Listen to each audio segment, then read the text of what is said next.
আমরা একটা জ্বালানি সংকটের ভিতর দিয়ে যাচ্ছি। এটা বৈশ্বিক পরিস্থিতির কারণে আমাদের এই পরিস্থিতিতে যেতে হচ্ছে। আ আজকেও ইসলামাবাদে আলোচনায় এখনো ইতিবাচক কিছু আসেনি। মনে হচ্ছে যে সমস্যা দীর্ঘায়িত হবে। এরকম একটা অবস্থায় সরকার ভর্তুকি দিচ্ছে অনেক টাকা। কিন্তু এই মানে তারপরেও জনগণকে ভোগান্তি পোহাতে হচ্ছে অনেক। ডিজেলে কৃষকরা মানে তেল মানে ডিজেল পেতে সমস্যা হচ্ছে বা আ জ্বালানি তেল পেতে দীর্ঘ লাইনে মানুষকে দাঁড়াতে হচ্ছে। আ এই সমস্যা আসলে এটাই কি সর্বোত্তমভাবে এই সংকট পাড়ি দেওয়ার উপায়, নাকি আরেকটু মানে বেটার কিছু করার সুযোগ ছিল? কেননা মজুদ প্রচুর আছে বলা হচ্ছে, তারপরও কিন্তু মানুষকে ভোগান্তিতে পোহাতে হচ্ছে। মজুদ প্রচুর আছে আসলে ঠিক বলা হচ্ছে এভাবে না, মানে আমাদের সংকট হয়ে যাওয়ার মতো অবস্থা না, কিন্তু আমাদের মজুদের যে কিছুটা কম আছে, আমাদের সাপ্লাই যে কিছুটা কম, এটা মন্ত্রণালয় থেকে তথ্য দিয়ে জানানো হয়েছে।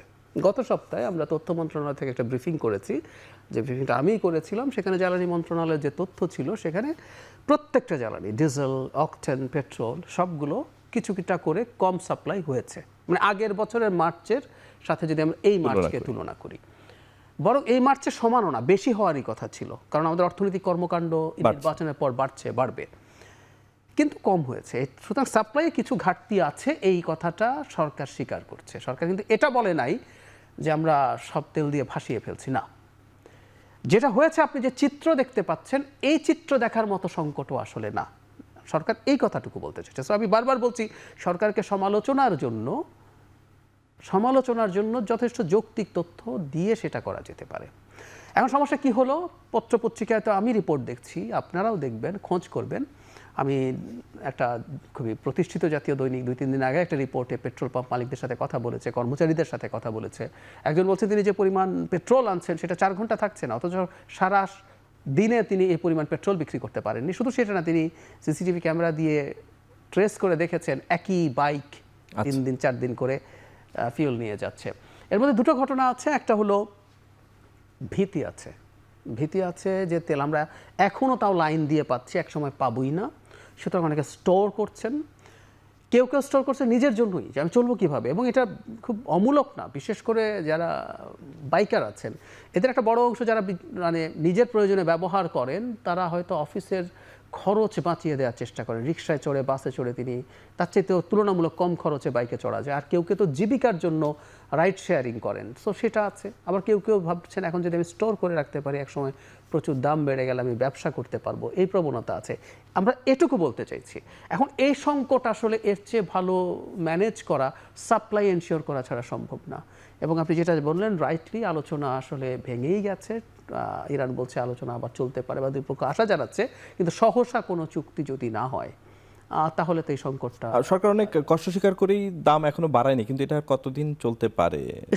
It will be tough. মানে ব্যাপারটা হইলো এই, যে আমরা যদি ভর্তুকি দিতে থাকি, এখানে এপ্রিলে দাম বাড়বে না জানি, মেতে কি হবে সেটা ওই যে পরিস্থিতি দেখার জন্য অপেক্ষা করা ছিল। এবং এখন যে টেন্ডেন্সি দেখা যাচ্ছে, এটা যদি কন্টিনিউ করে, মেতে দাম না বাড়িয়ে আসলে হয়তো পারা যাবে না। একটা জিনিস একটু ক্লিয়ার করে রাখা দরকার, মানে আমরা অনেকেই একটু ভুলভাবে ইন্টারপ্রেট করি যে এই দাম না বাড়ানোর কারণে আমাদের ফরেন কারেন্সির রিজার্ভ ক্ষতিগ্রস্ত হচ্ছে। উত্তর হচ্ছে আসলে সেটা হচ্ছে না।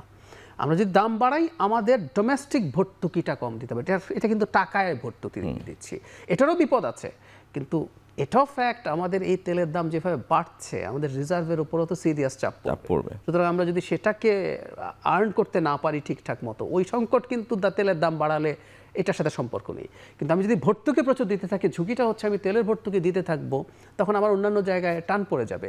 আমি তো কতগুলো ফিক্সড খরচ আছেই, সরকারের বেতন বা এসব। তো উন্নয়নের জন্য যে আমাদের বাজেট, বা আমাদের অনেকগুলো জনগণের জন্য কল্যাণকর কতগুলো কর্মসূচি আমরা নিয়েছি, ফ্যামিলি কার্ড, কৃষক কার্ড, এগুলোতে দেখা যাবে আমার তো ফান্ডিংয়ে প্রবলেম হবে।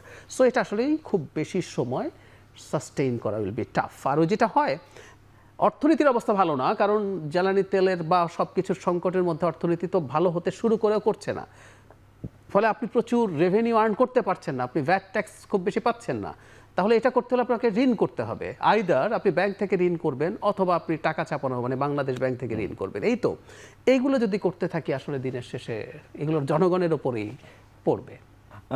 বিএনপির রাজনীতির একটি বড় অংশ জুড়ে ছিল ভারতীয় আধিপত্যবাদের মানে বিরুদ্ধে সরব অবস্থান। আবার এদিকে সরকার পরিচালনা করতে গিয়ে জ্বালানি সহায়তা সহ নানান ধরনের সহায়তা প্রতিবেশীর কাছ থেকে নিতে হচ্ছে।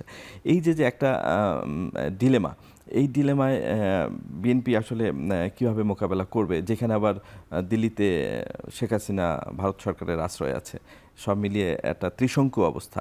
আমি ঠিক মনে করি না, মানে আধিপত্যবাদ বিরোধী অবস্থান বিএনপির আছে, থাকবে, দেশের জনগণেরও আছে, এবং কোনো বড় রাষ্ট্র আধিপত্যবাদী মেন্টালিটি না রাখাই উচিত হবে। সে একটা স্বাধীন সার্বভৌম দেশের সাথে কাজ করতে চায়, সেভাবে করবে। দেখুন, আমরা যে ডিজেল তো আসলে কিনছি না, অবশ্যই আমরা কিনে নিচ্ছি, এবং ইন্ডিয়ার জন্য একটা বড় ব্যবসার সুযোগ আছে। আমরা জানি দীর্ঘদিন থেকে রাশার তেল তারা অত্যন্ত সস্তায় এনে সেটাকে রিফাইন করছে, এখন তারা বাড়াবে। এবং এতদিন পর্যন্ত আমেরিকা চাপ ছিল যে তুমি এত তেল নিতে পারবা না। এখন যেটা ঘটনা দাঁড়িয়েছে, গ্লোবাল ক্রাইসিসের কারণে আমেরিকা এটা অনেকটা শিথিল করেছে, ফলে ইন্ডিয়ার সামনে একটা বিরাট ব্যবসার সুযোগ তৈরি হয়েছে। সুতরাং তারা ক্রুড এনে আমাদেরকে ডিজেল দিতে থাকলে ব্যবসায়ী হবে, এবং এটা আমি আসলে মেজর সমস্যা দেখি না। আর আমরা একটা কথা মনে রাখতে হবে, শেখ হাসিনার সময়ে যেভাবে ভারত বাংলাদেশ সম্পর্ক ছিল, জনগণের যৌক্তিক অভিযোগ এবং ক্ষোভ আছে এটার বিরুদ্ধে। বাংলাদেশ কোনোদিন ওইভাবে আসলে সম্পর্কের মধ্যে যেতে পারবে না, এটা সম্ভব না। একটা নির্বাচিত সরকারের পক্ষে আসলে অসম্ভবই এটা। কিন্তু আমরা কি ভারতের সাথে মারাত্মক টেনশন সারা সময় তৈরি করে রাখবো, একটা যুদ্ধংদেহী ভাব তৈরি করে রাখবো? না, আমরা যে উত্তেজনা তৈরি হয়েছে বিশেষ করে শেখ হাসিনা পতনের পর অন্তর্বর্তী সরকারের সাথে, সেটা আস্তে আস্তে প্রশমিত করে আমাদের রেগুলার ব্যবসা বাণিজ্য, আমাদের পারস্পরিক স্বার্থের যে ইস্যু আছে, সেগুলো নিয়ে কাজ করা শুরু করতে হবে, তো এনগেজমেন্ট শুরু করতে হবে। আমি মনে করি সেটা করা যাবে, সেটা করা যায় আধিপত্যবাদী মানসিকতাকে এড়িয়েও, এটা সম্ভব, এবং এটা করতে হবে দুই দেশের স্বার্থেই। আমি মনে করি সমস্যা হবে না।